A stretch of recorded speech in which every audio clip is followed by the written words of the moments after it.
Hello everyone and welcome back to another video from Banking and Crypto Guide. In this video, I'm going to show you how to log into your Mastercard with Bank of America. So let's get started right away. First of all, just go ahead and open up your web browser and then use the search box to search for Bank of America Mastercard login.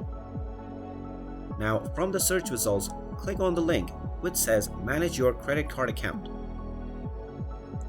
You will then be taken to the official page for Bank of America Mastercard login. Just go ahead and type in your user ID followed by your password. You can also choose to save your user ID by checking on the box which says Save User ID, but only do this if you're logging in using a private device. In case you forgot your ID or your password, click on Forgot ID or Password button underneath the Login button.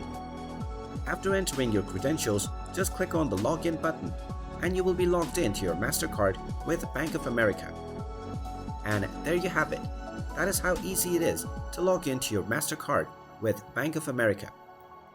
If you find this video helpful, make sure you hit that like button and subscribe to our channel if you haven't done so already. Also ring that notification bell to never miss another update from us. Thank you for watching and I will see you again in the next video.